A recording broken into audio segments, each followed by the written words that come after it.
के हैं। बुलेटिन के आगाज में अपने नाज़रीन को बताएं कि कराची में लांडी मंजिल पंप के करीब स्टोर पर डकैती के दौरान सिक्योरिटी गार्ड और डाकुओं में फायरिंग के तबादले में एक बच्ची की जान चली गई है। एक डाकू जख्मी हालत में पकड़ लिया गया है। डकैती की सीसीटीवी फुटेज न्यूज़ 1 ने हासिल कर ली है, जिसमें देखा जा सकता है कि 2 मोटरसाइकिलों पर सवार 6 डाकुओं ने स्टोर पर डकैती के लिए अंदर आए हैं और 4 डाकुओं ने स्टोर में दाखिल होकर सिक्योरिटी गार्ड से असलहा छीना और कैश काउंटर से लाखों रुपए लूटकर फरार होने लगे। फरार होते डाकुओं पर सिक्योरिटी गार्ड्स ने फायरिंग कर दी, जिस पर डाकुओं ने भी अंधाधुंध गोलियां चलाईं। सिक्योरिटी गार्ड्स की फायरिंग से एक डाकू जख्मी हालत में पकड़ लिया गया, जिसे बाद में पुलिस ने तहवील में ले लिया, जबकि बाकी डाकू रकम समेत फरार होने में कामयाब रहे। फायरिंग के तबादले में एक राहगीर 3 साला बच्ची फायरिंग की जद में आकर शदीद जख्मी हो गए। गोली बच्ची के सर में लगी, जिसे अस्पताल मुंतकिल किया गया, जहां वो दौरान इलाज दम तोड़ गई। बच्ची की शनाख्त हरमैन के नाम से हुई है, जबकि जख्मी डाकू की शनाख्त प्यार अली के नाम से की गई है। पुलिस की इब्तदाई तहकीकात के मुताबिक बच्ची की मौत डाकुओं की गोली लगने से हुई है। गिरफ्तार जख्मी मुलजिम से उसके साथियों से मुतालिक पूछगछ की जा रही है। आगे बढ़ते हुए आपको बताएं कि कराची के इलाके लांढी में मंजिल पंप के करीब डकैती के दौरान सिक्योरिटी गार्ड और डाकुओं में फायरिंग के तबादले में जाँ बहक होने वाली बच्ची हरमैन के भाई का कहना है कि गोलियां चलने की आवाज़ें आई और बच्ची को झटका लगा। देखा तो सर से खून बह रहा था। अस्पताल लाए तो डॉक्टर्स ने बताया कि बच्ची जाँ बहक हो गई है। जाँ बहक बच्ची के भाई ने हुकूमत से इंसाफ का मुतालबा कर दिया है। चलती बाइक पे उन लोगों ने वारदात की है, बच्ची गिरी नहीं है। उस टाइम तक मैं जैसे थोड़ा सा आगे हुआ, मेरी बहन ने एकदम झटका लिया। मैंने बोला कहीं पटाखों की आवाज़ से डर गई है, उसकी सांस कुछ कम हो गई है। मैंने जब उसका कपड़ा उतारा तो एकदम ऊपर सर से फुहारा निकला। मैं उस वक्त बाइक रोकी, मैंने अपने हाथों से यूं उठाया और मैं सबके आगे था। मैंने मेरे को कोई हॉस्पिटल लेके जाओ, पर अल्लाह वाला बंदा कोई भी उस टाइम पे पास नहीं आ रहा था। जिना लेकर आए, जिना वालों ने बोला आपकी बहन अल्लाह को प्यारी हो गई है। इंसाफ चाहिए, अगर हो सके तो इंसाफ दे। और खैबर पख्तूनख्वा पंजाब के बालाई इलाकों में धुंध और स्मोक के डेरे हैं। धुंध के बायस हद निगाह निहायत कम हो जाने की वजह से मोटरवे के मुख्तलिफ सेक्शंस को बंद कर दिया गया है। साथ ही आपको बताएं कि मोटरवे पुलिस के मुताबिक मोटरवे M1 को पेशावर से रशकई तक बंद कर दिया गया है, जबकि धुंध के बायस GT रोड पर भी गुजरांवाला, कसूर, ननकाना साहिब और दीगर कई मकामात पर ट्रैफिक की रवानी शदीद मुतासर हो रहे हैं। मोटरवे पुलिस का यह कहना है कि यह कदम मोटरवे इस्तेमाल करने वालों की हिफाजत के पेश नज़र उठाया गया है।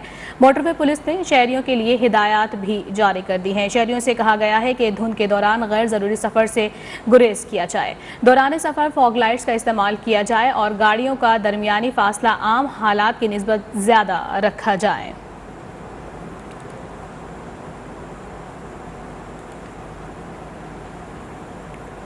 और महकमा मौसमियात ने हफ्ते से मुल्क भर में बारिश और पहाड़ों पर बर्फबारी की पेशगोई कर दी है।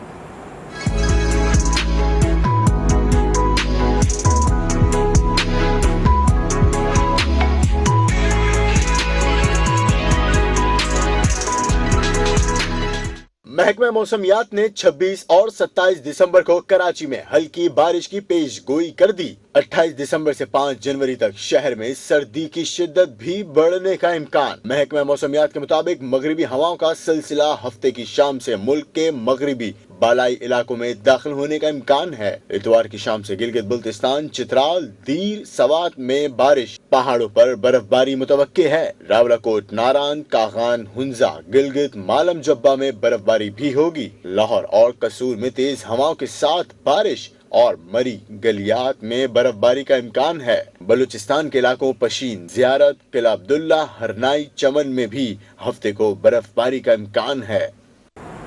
और नाज़रीन, पाकिस्तान में NCOC ने कोरोना के फैलाव से मुतालिक ताज़ा आदादो शुमार जारी कर दिए हैं, जिनके मुताबिक कोरोना वायरस 24 घंटे के दौरान मुल्क भर में 2 अफराद की जिंदगियां निगल गया है, जिसके बाद मुल्क भर में कोरोना से अमवात की मजमूई तादाद 28,894 हो गई है। मजीद तफसीलात हासिल करेंगे अपने नुमाइंदे सरदार हमीद से।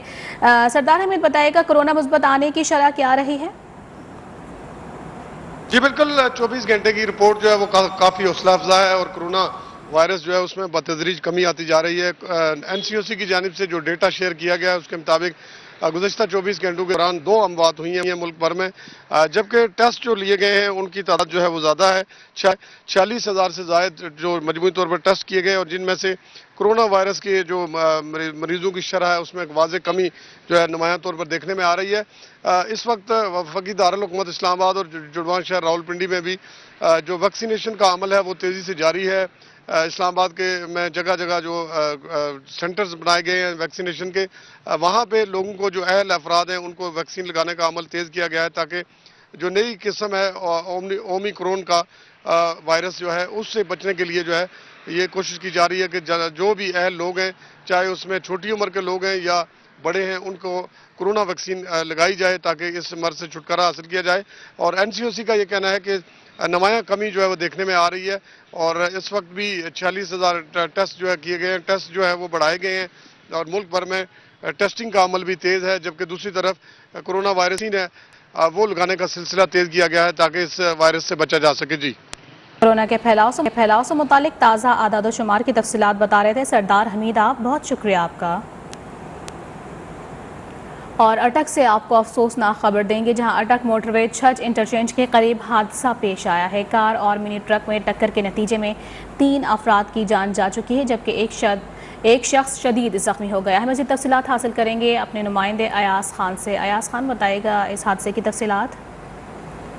जी बिल्कुल, ये मोटरवे M1 पर छज इंटरचेंज के करीब ये अफसोसनाक हादसा पेश आया है, जिसके नतीजे में 3 अफराद जवाहर और एक शख्स शदीद जख्मी हुए हैं।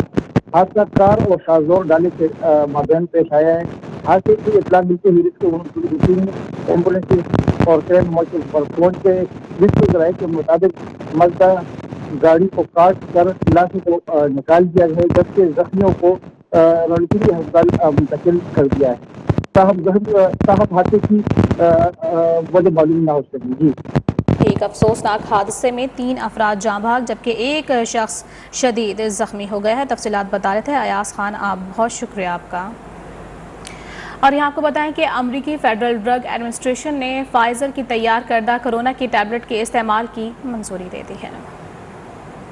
अमरीका में अब कोरोना वैक्सीन के साथ साथ कोरोना की गोलियां भी मिलेंगी। अमरीकी फेडरल ड्रग एडमिनिस्ट्रेशन ने कोरोना की फाइजर की तैयार करदा नई दवा पैक्सलोविड की मंजूरी दे दी है। FDA के मुताबिक पैक्सलोविड के मरीज में कोरोना के शदीद होने के खतरे को 90% तक कम कर देती है। ये दवा 12 साल से ज़ायद उम्र के अफराद इस्तेमाल कर सकते हैं।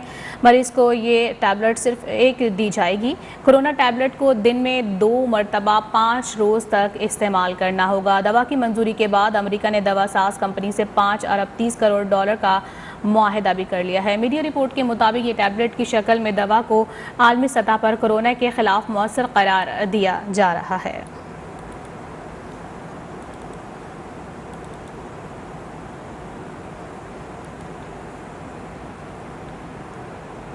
और अक़वाम मुत्तहिदा की सिक्योरिटी काउंसिल ने अफगानिस्तान के लिए इंसानी इमदाद की करारदाद मंजूर कर ली है। अक़वाम मुत्तहिदा में पाकिस्तान की मुस्तकिल मंदूब मुनीर अकरम कहते हैं कि करारदाद की मंजूरी से पाकिस्तान के मौक़िफ़ की तायद हो गई है और अफगानिस्तान को इमदाद के हवाले से कानूनी पेचीदगियाँ ख़त्म हो गई हैं।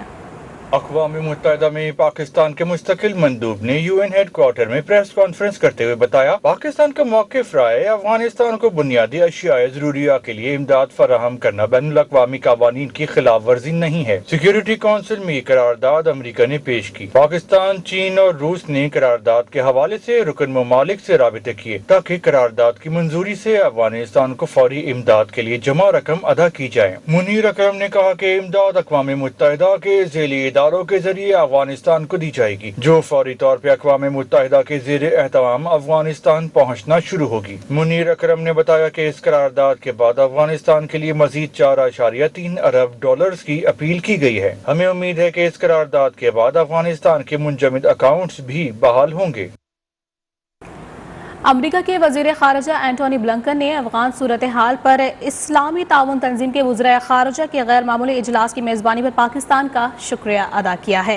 ट्विटर पर अपने पैगाम में अमरीकी वज़ीर ख़ारिजा एंटोनी ब्लिंकन ने कहा है कि अफ़गानिस्तान पर OIC का गैर मामूली इजलास हमारे मुश्तरका आज़म और मुस्तहकीन की मदद के लिए इक़दामात की अहम मिसाल है। इस अहम इजलास की मेज़बानी करने और आलमी बिरादरी को अफ़गान आवाम से ताउन जारी रखने के लिए शिरकत की दावत देने पर हम पाकिस्तान का शुक्रिया अदा करते हैं।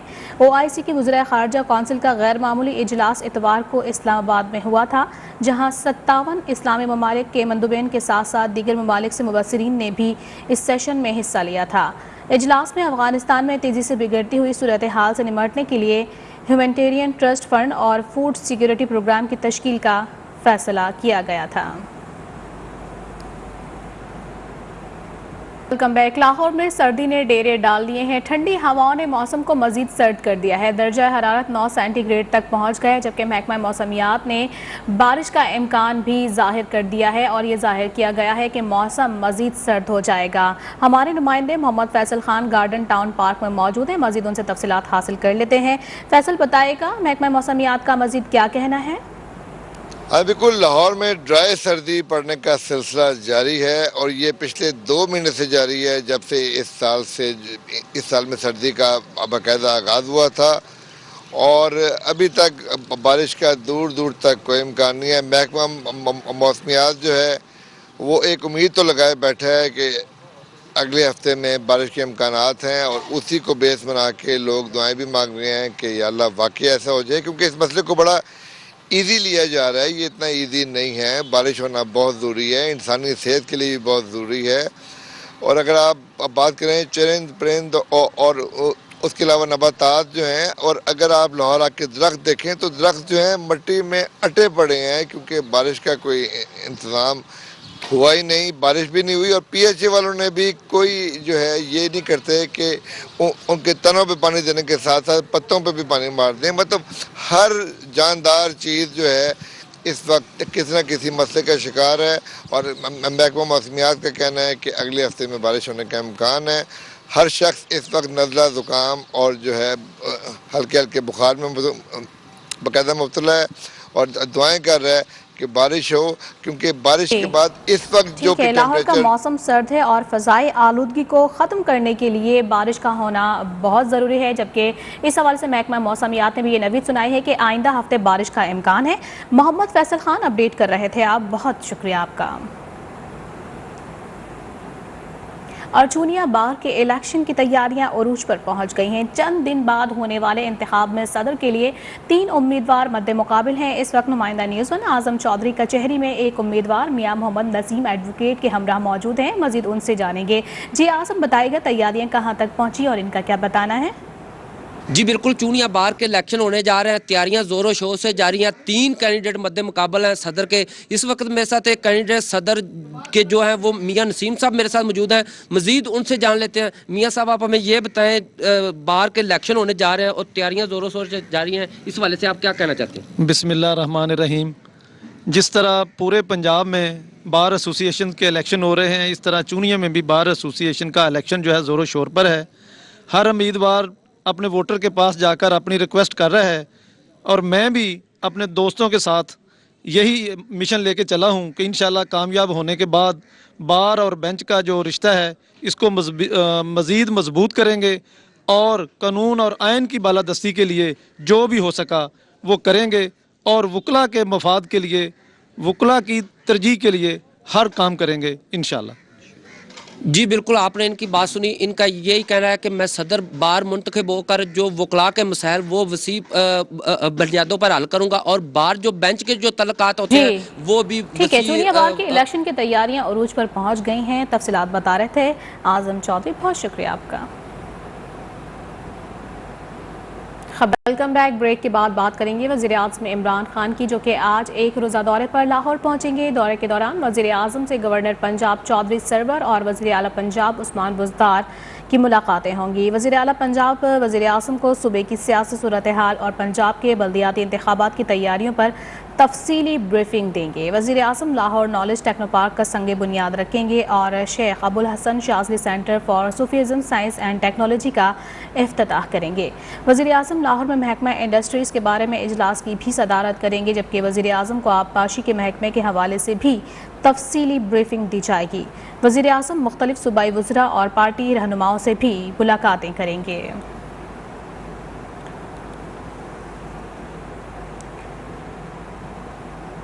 जमीयत उलमा इस्लाम के सरबराह मौलाना फजलुर रहमान ने पाकिस्तान के आइंदा सियासी मंजरनामे की पेश गोई कर दी है। कहते हैं कि आइंदा पूरे मुल्क में इंतखाबी नताइज पेशावर जैसे ही होंगे। बहजाद सलीमी रिपोर्ट कर रहे हैं। मौलाना फजलुर रहमान का इस्लामाबाद में तकरीब से खिताब। कहते हैं उन्होंने थोड़ा सा हाथ पीछे किया तो आपने खैबर पख्तूनख्वा का नतीजा देख लिया। आइंदा पूरे मुल्क में इंतखाबी नताइज पेशावर जैसे होंगे। धांधली की पैदावार हुकूमतें हैं। आज जब थोड़ा सा उन कुव्वतों ने अपना हाथ पीछे किया तो फिर अंजाम आपने सुबह खैबर पख्तूनख्वा में देख लिया या नहीं देख लिया। मौलाना फजलुर रहमान ने कहा, हम जमहूरियत पसंद हैं और पुरअमन सियासत, आइन और मुस्तकम पाकिस्तान की बात करते हैं। मुल्ला तंग नजर नहीं, वसीउन नजर हैं। तुम तक नजर हो, हम वसीउन नजर हैं। हम आपको बर्दाश्त कर रहे हैं, वरना आप तो हमें एक लम्हे के लिए भी बर्दाश्त करने को तैयार नहीं है। जमीयत उलमा इस्लाम के सरबराह ने दीनी मदारिस के खिलाफ हुकूमती सतह पर साजिशें किए जाने का इल्जाम भी आयद किया। कहा, कौमी दायरे से हम नहीं, वो बाहर हैं।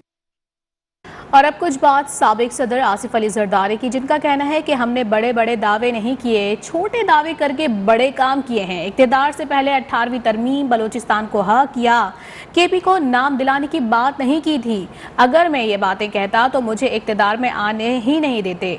इस तब्दीली ने मुल्क को तबाह कर दिया है। अवाम ने तहरीक इंसाफ को पख्तूनख्वा में मुस्तरद कर दिया है। सिंध में जल्द बल्दियाती इंतखाबात होंगे, मेयर पीपल्स पार्टी के होंगे। ये जिंदगी जो सफर है इनमें ये थी तो रहंदो अप्स एंड डाउन ईंदी रहंदियूं आहिनि। हुननि कोशिश करे असांखे इंजीनियर्ड इलेक्शन में फसाए पंहिंजा हमरा खटाए छॾिया मरी कया। मूं उन्हनि खे पहिरियों ई चयो तो कमु हलाए ॾेखारियो, बाक़ी ख़तमु छॾियो। तो उहो असांजे दौर में छा अघु हो, असांजे दौर में छा रेट था, असांजे दौर में छा असां कयो ऐं छा हुननि कयो, फ़र्क़ु साफ़ ज़ाहिर आहे। असांखे ॿुधाइण जी या डंको मारण जी ज़रूरत ई न आहे। हाणे मक़सदु इहो आहे त अॻिते ॿियो मसइलो कीअं टेस्ट कजे, हाणे अॻिते कीअं वधिजे, अॻिते कीअं मुल्क खे हलाइजे। त इंशाअल्लाह हुन ते लॻा पिया आहियूं, उहो बि कंदासीं। वज़ीर आज़म इमरान खान ने कहा है कि हालिया बल्दियाती इलेक्शन जदीद निज़ाम का आगाज़ है। बल्दियाती इलेक्शन पर शोर शराबे के दरमियान किसी ने ये एहसास नहीं किया। वज़ीर आज़म इमरान खान ने ट्वीट में कहा कि जदीद बल्दियाती इलेक्शन का निज़ाम कामयाब जमहूरियत में मौजूद है। बराह रास्त मुंतखब तहसील नाज़मीन गवर्नर्स को बेहतर बनाएंगे। 74 साल तारीख में पहली बार बाइख्तियार मकामी हुकूमतों का निज़ाम कायम हुआ है। ऐसे निज़ाम से मुस्तकबिल के लीडर्स तैयार होंगे। सदर मुस्लिम लीग नून शहबाज शरीफ ने कहा है कि आदाद शुमार बताते हैं कि मुल्क में डॉलर की आमद में कमी हो गई है। ये मुल्क के लिए अच्छी खबर नहीं है। शहबाज शरीफ का कहना था कि मईशत रिवर्स गियर में है। हुकूमत इकदाम से महंगाई में इजाफे के हौलनाक नताइज निकलेंगे। मुल्तान में शहर के मसरूफ खूनी ब्रिज रोड पर सीवरेज लाइन डालने का काम सुस्त रवि का शिकार है। काम की सुस्त रफ्तारी से शहरियों को मुश्किलात का सामना करना पड़ रहा है। रोड बंद होने से अहले इलाका और दुकानदार परेशानी से दो चार हैं। मज़ीद तफसीलात हासिल करेंगे। खूनी ब्रिज रोड पर मौजूद हैं नुमाइंदा न्यूज़ 1 यासिर अजीम। यासिर अजीम, बताइएगा क्या सूरत हाल आप देख रहे हैं इलाके की? जी हम बिल्कुल वैसे मौजूद है मुल्तान मसरूफ तरीन खूनी ब्रिज रोड पर। यहाँ पे सीवरेज लाइन डालने के लिए खुदाई की गई है, लेकिन देर से ये काम शुरू हुआ है जो अभी तक तकमील को नहीं पहुंचा, जिसकी वजह से रास्ता बंद है। लोगों का कारोबार बिल्कुल तबाह के रह चुका है। यहाँ के जो इर्द गिर्द दुकानें उनके जो माल उनका भी यही कहना है कि कई अरसे से ये सीवरेज की लाइन डाल रहे हैं। इतना काम सुस्त रवि से हो रहा है कि कई अरसा गुजरने के बावजूद पैप अभी तक भी नहीं डले, जिसकी वजह से काफ़ी मुश्किलात का सामना उनको। जब अगर बात की जाए जो ये इर्द गिर्द के रिहायश है उनको भी गुजरने में बड़ी मुश्किल पेश आती है, क्योंकि रास्ता बंद हो चुका है। आगे भी मसरूफ चौक है, पीछे भी चौक है, दरमियान में रोड को खोदा गया है, जिसकी वजह से यहाँ के जो मुकीन वो भी परेशानी का शिकार है, दुकान भी परेशानी का शिकार है। और जो यहाँ से गुजरने वाले राहगीर हैं उनका भी यही कहना है कि कई अरसे से ये रास्ता इस खुदाई की वजह से बंद किया गया है। न खुदाई को मुकम्मल किया जा रहा है, न पैप डाले जा रहे हैं, और ना दीगर कोई काम हो रहा है, जिसकी वजह से उनको काफ़ी मुश्किलात पेश आ रही हैं। शहर ने मुतालबा किया कि फौरी तौर पर तरक्याती काम अगर शुरू भी किया है तो उसको फौरी तौर पर तकमील भी किया जाए, ताकि इस वाले जो परेशानी है, जो मुश्किलात है शहरियों को, वो ख़त्म हो सकें। जी ठीक है। सीवरेज लाइन का काम जो है वो इंतहाई सुस्त रवि का शिकार है। तफसीलात बता रहे थे यासिर अजीम, बहुत शुक्रिया आपका। और ऑर्डिनेंस के जरिए मिनी बजट से मुतालिक सारी खबरें झूठी हैं। ऑर्डिनेंस के जरिए कोई मिनी बजट नहीं लाया जा सकता। मिनी बजट काबीना की मंजूरी के बाद पार्लियामेंट में पेश किया जाएगा। रहनुमा पीटीआई सेनेटर अली जफर ने न्यूज़ 1 के programme prime time with TM में गुफ्तगू में कहा कि शफाफ और मुनसिफाना इंतखाबात कराना इलेक्शन कमीशन की जिम्मेदारी है। इलेक्शन कमीशन को जो फंड्स चाहिए थे जारी कर दिए गए। रहनुमा मुस्लिम लीग नून जावेद अब्बासी का कहना था कि ईवीएम के जरिए शफाफ और मुनसिफाना इलेक्शन नहीं हो सकते। इनका आर्टिकल 77 बड़ा वाजे है।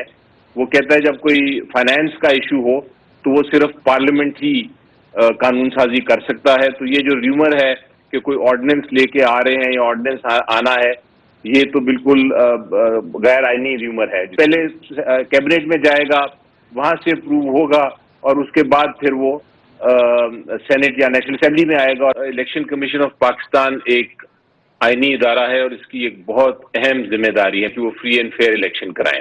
जो उनको फंड्स चाहिए थे वो भी रिलीज हो रहे हैं। इनको चाहिए कि ये आईनी अदारों का एहतराम करें। और फिर इन्होंने इस हद तक भी गए, इन्होंने कहा कि अगर ईवीएम की मशीन इस्तेमाल न की गई तो हम इनके फंड बंद कर देंगे। फिर इसी तरह हुआ जब अवान साहब ने कहा कि ईवीएम के ऊपर उन्होंने शिकायत की। उन्होंने कहा ये ईवीएम आप मशीन जो लेके आ रहे हैं इससे के जरिए फ्री एंड फेयर इलेक्शन नहीं करवा सकते, इससे पाकिस्तान की खिदमत नहीं है। इस तरह इलेक्शन के ऊपर आने वाले इलेक्शन में बड़े क्वेश्चन उठेंगे। और नाज़रीन आपको बताएं कि ऑटो पॉलिसी के तहत इलेक्ट्रिक गाड़ियों के लिए मराहत का फैसला किया गया है। मकामी तैयार करदा इलेक्ट्रिक गाड़ियों पर सेल्स टैक्स 17 से कम करके 1% और पुर्जाजात पर कस्टम ड्यूटी 1% होगी। इलेक्ट्रिक गाड़ियों की CBU की दरामद पर कस्टम ड्यूटी 25 से कम करके 10% और मोटरसाइकिल के इलेक्ट्रिक पर पुर्जाजात पर कस्टम ड्यूटी 1% होगी। नई पॉलिसी के तहत हाइब्रिड इलेक्ट्रिक गाड़ियों पर सेल्स टैक्स कम करके 5 से 8% और 1800 सीसी से ऊपर की हाइब्रिड गाड़ियों पर आयद 15% रेगुलेटरी ड्यूटी भी कम की जाएगी, जबकि 1800 सीसी से कम हाइब्रिड गाड़ियों पर रेगुलेटरी ड्यूटी 0 की गई है।